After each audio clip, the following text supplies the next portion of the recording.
Alors bonjour et bienvenue. Nous nous retrouvons pour ce TD3, donc la correction de ce TD3 qui porte sur le sujet des quantités de mouvements, des mouvements circulaires et gravitationnels. Donc on va voir cette correction de cette série. Alors allons-y. Première question, deux patineurs Alice et Bob se trouvent sur une patinoire. Alice de masse 50 kg glisse à une vitesse de 4 mètres par seconde vers la droite, en direction de Bob. Bob, de masse 80 kg, se déplace dans la même direction à une vitesse de 2 mètres par seconde. Les deux patineurs finissent par s'attraper l'un de l'autre et glissent ensemble sans se séparer. Quelle sera leur vitesse finale? Donc, la situation est, nous avons Alice ici, qui va vers la droite, et Bob, qui est en direction de Bob, qui va vers la droite également. Ici, à 4 mètres par seconde,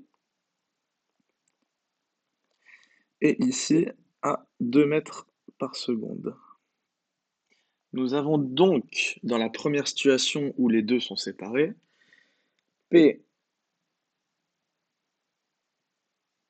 égale P de A, de Alice, égale la masse de Alice fois sa vitesse, est égal donc à 50 fois 4 égale 200 kg mètre seconde.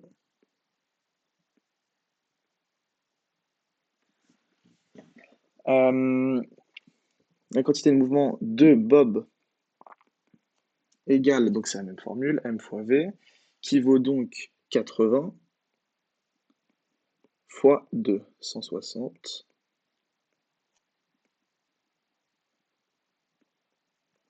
kg mètre seconde. Donc, dans la première situation où les deux sont séparés, on a 200 plus donc la somme des quantités de mouvement, donc on a 360, qui sont donc P de A plus P de B.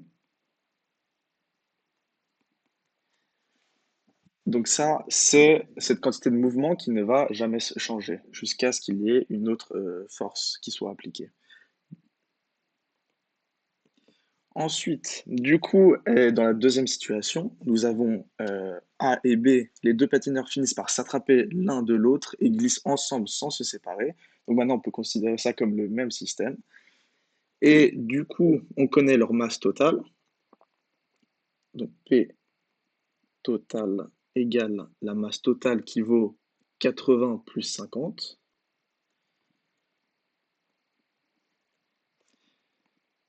fois leur vitesse finale.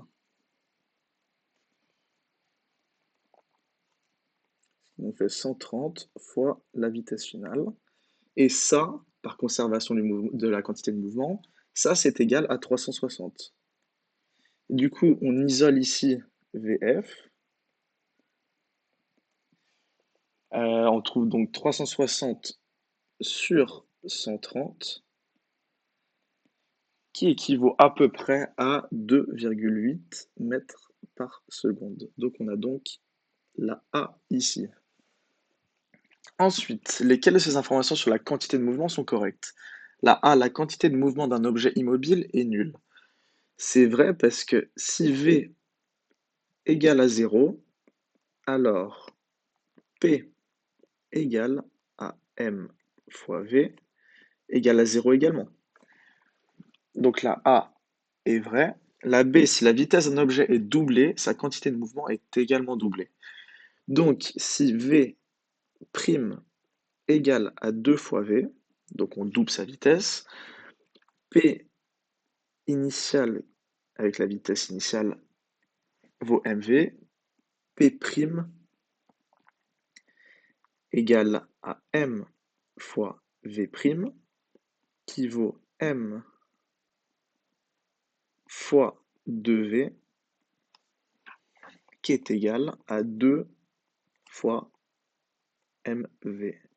Et ici, on voit le p initial, donc ça vaut 2p. Donc, si on double la vitesse, la quantité de mouvement est également doublée. Donc la B est vraie. C. Deux objets de masse différente peuvent avoir la même quantité de mouvement s'ils se déplacent à la même vitesse. Donc, P de A égale MA. Ensuite, ils vont à la même vitesse, donc fois V. P de B égale MB fois V. Et donc, ils peuvent avoir la même quantité de mouvement, donc P de A égale à P de B. Donc, MA fois V égale MB fois V. Et donc, MA égale MB. Donc, la réponse C est fausse. D. Si aucune force extérieure n'agit sur le système, la quantité de mouvement total de ce système reste constante. Oui, par définition, c'est la conservation de quantité de mouvement. Donc, s'il n'y a aucune force extérieure, P égale mv restera constant. Alors, question 3. Dans une fête foraine, une grande roue tourne avec une vitesse angulaire constante. Donc, on a oméga qui est comme ça, donc la vitesse angulaire. Oméga est une constante.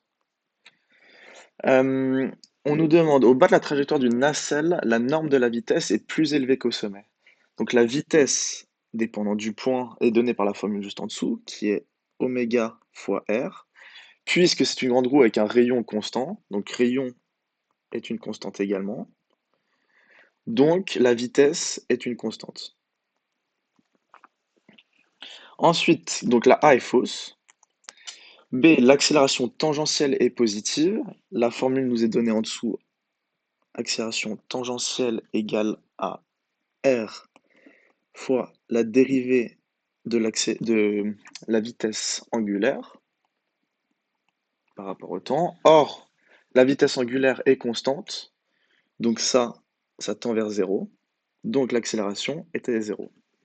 Donc elle n'est pas positive, elle est nulle. Donc la B est fausse. C, l'accélération angulaire est nulle. C'est également faux, on vient de le démontrer. La dérivée ici par rapport au temps est égale à 0 puisque leur vitesse angulaire est constante. Donc la C est fausse. Et la D, la pesanteur G est dans le sens opposé à l'accélération centripète.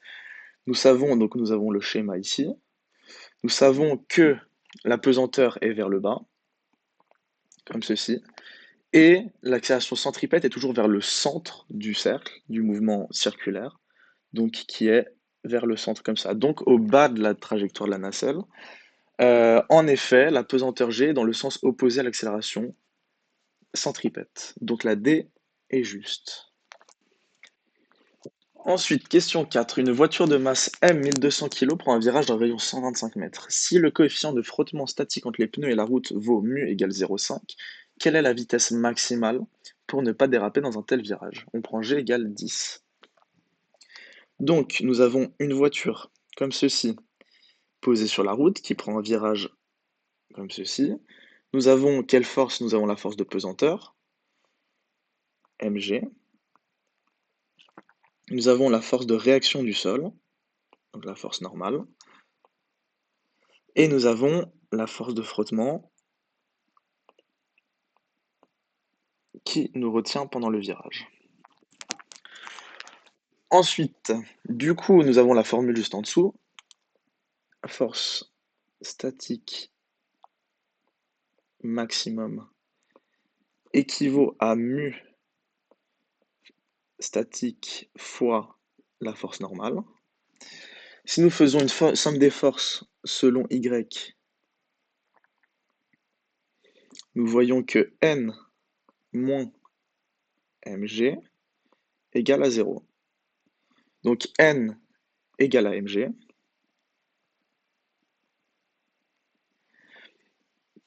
Donc ici, notre force de frottement équivaut à mu statique fois mg. Désormais, nous avons tout. Donc cette force statique maximum équivaut à 0,5 fois 1200 fois 10, qui est égal à 6000 newtons. Si nous faisons une somme des forces selon X, cela fait donc juste la force de frottement, qui est égale à ma. Ici, notre accélération, elle vaut v carré sur r. Donc, notre force de frottement, qui vaut 6000, est égale à m v carré sur r. On peut isoler le v ici. V est égal du coup à 6000 sur la masse fois le rayon, le tout sous racine.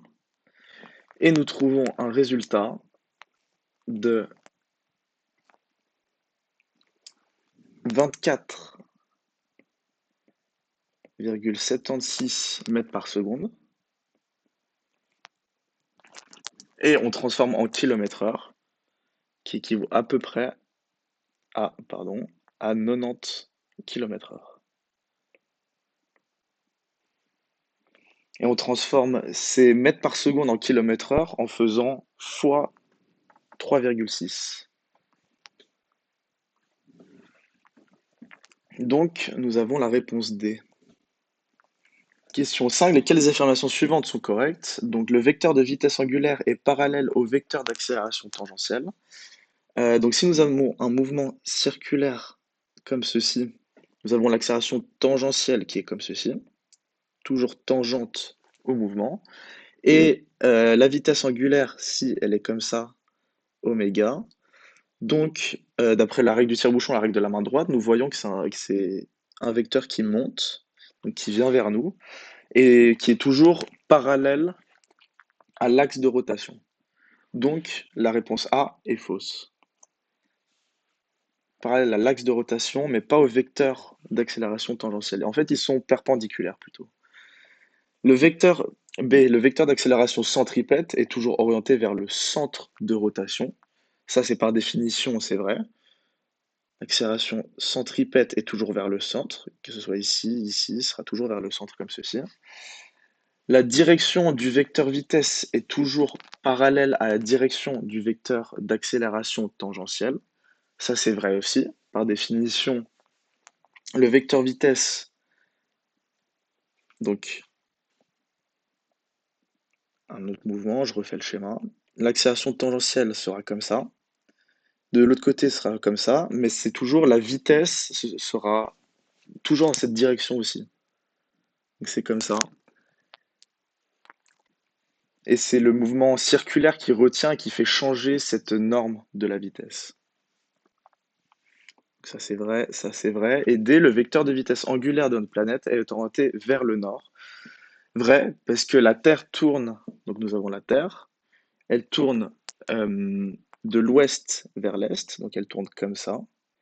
Et d'après la règle de la main droite, si on fait notre règle de la main droite, on voit que cela pointe vers le haut. Donc, notre vitesse angulaire, enfin le vecteur en tout cas, étant orienté vers le nord. Donc, la réponse D est juste. Ensuite, question 6. La Lune est en orbite autour de la Terre. On néglige la présence du Soleil et des autres planètes. On donne les valeurs suivantes. Masse de la Terre, masse de la Lune, rayon de la Terre, rayon de la Lune, période de la rotation de la Lune autour de la Terre, distance entre les deux centres de masse. On donne aussi G. On peut affirmer alors que le centre de masse de système Terre et Lune se trouve environ D égale 4400 km du centre de la Terre. Alors pour ceci, il faut utiliser la position du centre de masse,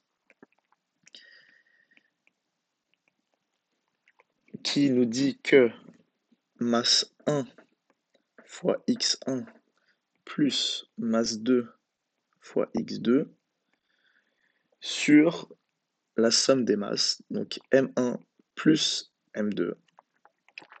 Si nous disons que x1, qui est la Terre, est à 0, donc on place notre origine sur la Terre, nous avons donc 0 plus la masse de la Lune fois la distance entre les deux centres de masse sur masse de la Terre plus masse de la Lune. Et si on remplace avec tous les chiffres, on trouve que cela nous fait donc masse de la Lune 7 fois 10, 22, fois la distance 3400 km, sur la somme des masses, donc 6 fois 10, 24, plus 7 fois 10 puissance 22. Et si on met sur la calculatrice, on trouve 4432 km. Donc c'est vrai, c'est à peu près 4400 km. Alors, question B, la pesanteur GL sur la surface de la Lune vaut 1,6 newton par kilogramme. Alors pour ceci, on utilise, donc on sait qu'un objet sur la surface de la Lune euh, subit une force gravitationnelle qui est égale à G fois M fois M sur R au carré. Et donc ceci, si on fait une somme des forces, ça équivaut à M fois la gravitation de la Lune. Donc on peut isoler la gravitation de la Lune, qui équivaut donc à grand G fois grand M fois petit m, divisé par petit m fois R au carré. Les petits m s'annulent. On trouve donc G qui vaut 6,6 fois 10 moins 11 fois la masse de la Lune, qui vaut 7 fois 10 puissance 22, divisé par le rayon de la Lune, qui vaut 1700 km, donc on transforme en mètres, ce qui fait 1,7 fois 10 puissance 6. Et en mettant ça dans la calculatrice, on trouve 1,617 newtons par kilogramme. Donc la réponse B est également vraie. Question C. La force gravitationnelle exercée par la Terre sur la Lune est environ 86 fois plus forte que celle exercée par la Lune sur la Terre. Alors ça c'est faux, d'après la troisième loi de Newton. Euh, tout ce qui est action-réaction, quand nous avons deux corps, les forces d'attraction sont égales, donc la C est fausse. Question D. Si on néglige l'influence des autres astres, l'accélération de la Lune est environ 86 fois plus importante que celle de la Terre. Alors, nous avons la force égale ma. Étant donné que la force de la Terre sur la Lune est égale à la force de la Lune sur la Terre, alors masse de la Lune fois accélération de la Lune est égale à masse de la Terre fois accélération de la Terre. Donc, l'accélération de la Lune est égale à masse de la Terre sur masse de la Lune fois l'accélération de la Terre. Et ce rapport masse de la Terre sur masse de la Lune équivaut à, alors si on prend les chiffres 6 fois 10 puissance 24 sur 7 fois 10 puissance 22 fois l'accélération de la Terre, et on obtient environ 86 fois l'accélération de la Terre. Donc la D est vraie. Question 7. Un objet est placé dans un ascenseur. L'objet est lâché au centre de l'ascenseur. Son accélération est de 15 mètres par seconde carré vers le bas par rapport à l'ascenseur. On ne connaît pas la position, vitesse et accélération de l'ascenseur. Donc dessinons la situation. Nous avons un ascenseur avec un objet au milieu qui a une accélération vers le bas de 15 mètres par seconde au carré. Et nous sommes sur une planète. Donc sur la planète, il y a une accélération vers le bas de g, dépendant de la planète. Et nous demandons, question A, l'ascenseur est sur Terre. Donc pour la A, g de la Terre égale à 10 mètres par seconde au carré. Du coup, si nous plaçons l'accélération de l'ascenseur vers le haut, comme ceci,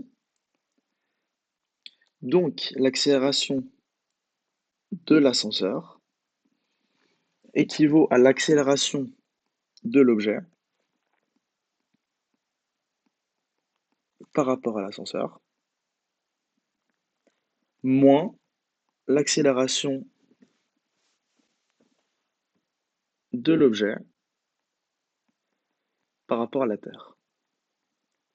Et cette accélération de l'objet par rapport à la Terre, ça, c'est simplement l'accélération gravitationnelle de la Terre. Donc nous avons 15 moins 10, ce qui nous vaut 5 mètres par seconde au carré, mais vers le haut et pas vers le bas, donc la réponse A est fausse. Ensuite, B, l'ascenseur est dans l'espace et accélère vers le haut à 15 mètres par seconde au carré dans le référentiel de l'espace. Donc cette fois-ci, G de la planète égale à 0, puisque nous sommes dans l'espace. Et donc, nous réappliquons la même formule. L'accélération de l'ascenseur, c'est l'accélération de l'objet par rapport à l'ascenseur, donc 15 mètres par seconde, moins l'accélération de l'objet sur la Terre, donc 0. Donc, en effet, l'ascenseur a bien une accélération vers le haut de 15 mètres par seconde au carré. Donc, la B est juste. C, l'ascenseur est au repos sur Terre dans le référentiel de la Terre. Dans la question A, on a démontré que l'ascenseur doit avoir une accélération. L'accélération de l'ascenseur était de 5 mètres par seconde au carré vers le haut. Donc, il ne peut pas être au repos. Donc, la C est fausse. Et D, l'ascenseur est sur Jupiter et accélère vers le bas à 10 mètres par seconde au carré dans le référentiel de Jupiter. Nous continuons à prendre la même formule. Donc, G de Jupiter équivaut à 25 mètres par seconde au carré. L'accélération de l'ascenseur, c'est l'accélération de l'objet par rapport à l'ascenseur qui vaut 15 mètres par seconde au carré, moins l'accélération de l'objet par rapport à la Terre, donc c'est l'accélération gravitationnelle, qui vaut 25 mètres par seconde au carré. Nous obtenons une accélération de moins 10, de moins 10 mètres par seconde au carré. Donc, la réponse D, donc vu que c'est un moins, nous voyons que c'est équivaut à 10 mètres par seconde au carré vers le bas. Donc la réponse D est juste. Question 8. Le vélo ci-dessous qui avait une vitesse positive constante. Donc une vitesse comme ceci, constante. Donc sa vitesse angulaire est comme ceci. Et d'après la règle de la main droite, on voit que oméga du coup est comme ceci. Il rentre dans la feuille. Donc ça c'est oméga. Et donc, si, d'après la règle de la main droite, si x est comme ceci, z monte,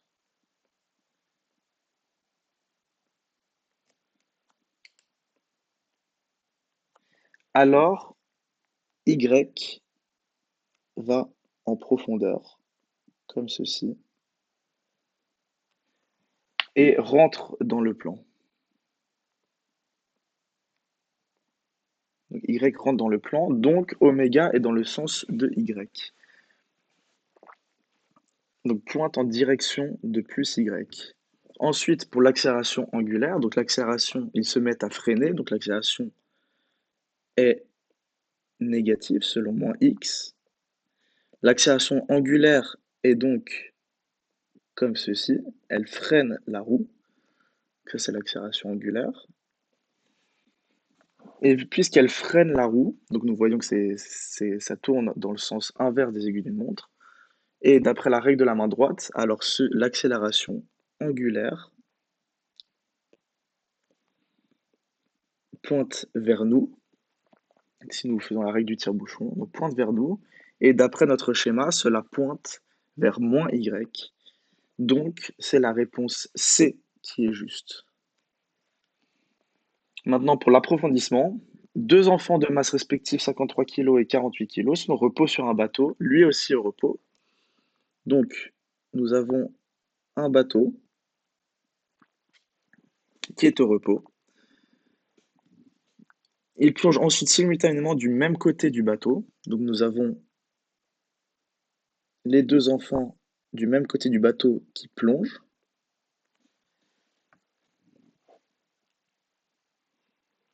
Juste après le plongeon. Donc, ils plongent dans la même direction avec des vitesses horizontales respectives de 2,8 mètres par seconde et 1,5 mètres par seconde. Juste après le plongeon, le bateau recule avec une vitesse de 0,1 mètre par seconde. Donc, le bateau recule à 0,1 mètre par seconde.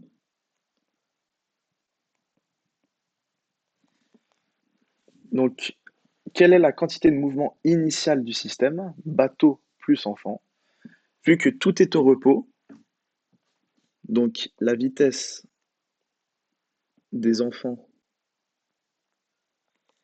égale 0, vitesse du bateau égale 0, alors la quantité de mouvement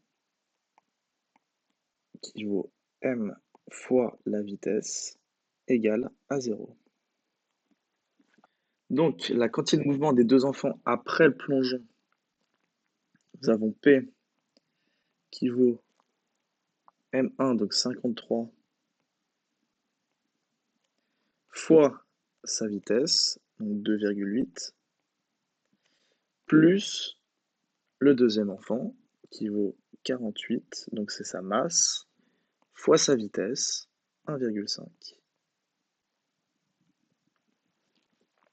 Et calculer la masse du bateau, alors on sait que la quantité de mouvement est maintenue, est conservée, puisqu'il n'y a aucune force extérieure. Donc, donc on fait P avant égale à P après. P avant est égal à 0. Donc P après, c'est le P des enfants plus le P du bateau après.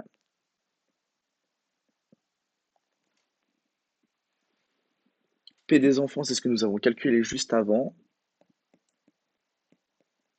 Et le P du bateau, c'est sa masse que nous cherchons, fois sa vitesse que nous connaissons qui vaut 0,1 mètre par seconde. Et donc, comme ceci, on peut isoler le m. Donc ça équivaut à 0. On peut isoler le m et trouver la solution. Maintenant, un mouvement circulaire uniforme, un disque vinyle 33 tours placé sur la platine du tourne-disque effectue un mouvement de rotation uniforme à raison de 33 tours par minute. Calculer sa vitesse de rotation, son accélération angulaire, sa période et sa fréquence. Sa vitesse de rotation est de 33 tours par minute, mais nous la voulons en radians par seconde. Donc 33 tours par minute, ça fait 33 fois 2π divisé par 60. Donc ça, c'est en radians par seconde. Ensuite, son accélération angulaire, vu que c'est un mouvement circulaire uniforme, il n'y a pas d'accélération. Sa période et sa fréquence. Donc sa fréquence, d'après la formule, c'est oméga sur 2π. On connaît oméga, donc voilà, la fréquence vient directement.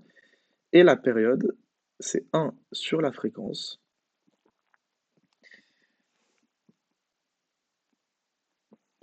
Et donc, on a la réponse directement aussi. La vitesse et les accélérations centripètes et tangentielles d'un point M à la périphérie du disque de rayon 15 cm. Donc, d'après la formule V, la vitesse, c'est R fois oméga. Donc, R vaut 15 cm et oméga est donné juste ici. Donc, oméga, c'est ça.